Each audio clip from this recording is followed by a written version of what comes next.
Don Hall. This is at Don Hall Works YouTube channel. And this video is part 2 on how to make a chiminea. In the first part, I built these coil method. I showed you a couple of different coil methods and we decorated them a little bit. In this video, I'm going to put on some underglaze. We're going to bisque fire and take it out and see how it works.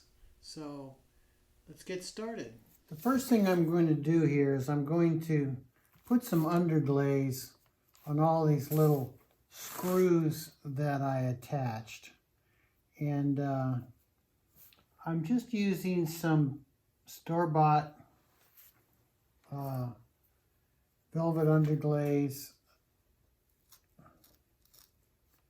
And I've mixed two colors. I mixed black and white together to make this sort of gray color to represent the nuts and bolts and screws and stuff that look like they're hooking this together. These are the screws. Now, with underglaze, you oftentimes need to use several coats. But I think I can get by with one coat here if I put it on real thick the first time. So there's nothing to it really, you just paint it on.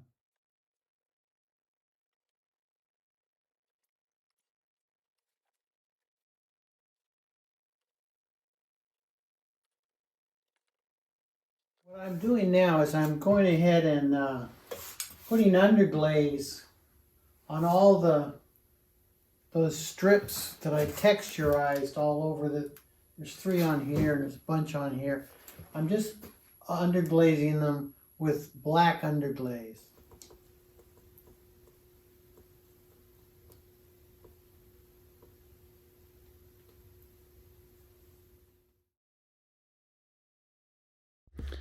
Here is the finished chiminea with gray and black underglaze applied.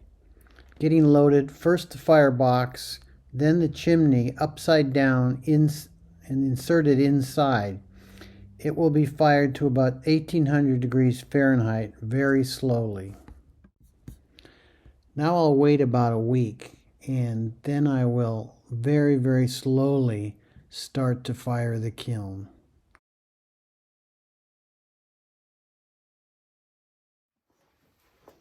As you can see, it was fired for 12.5 hours. Very slow, up to cone 07.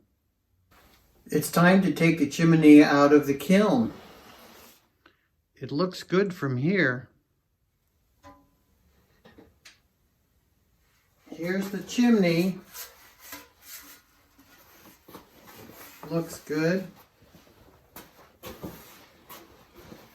All right, now let's see if I can get this firebox out of here. Oh, it's heavy.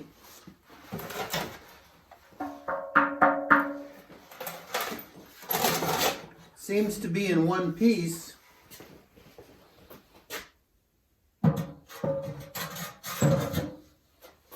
All right, there it is.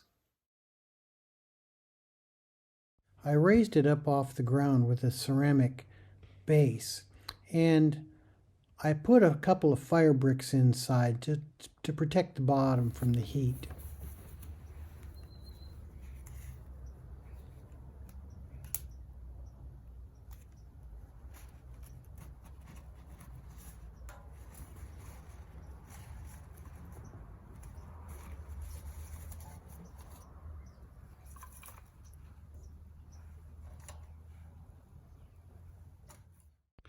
I learned a lot doing this project.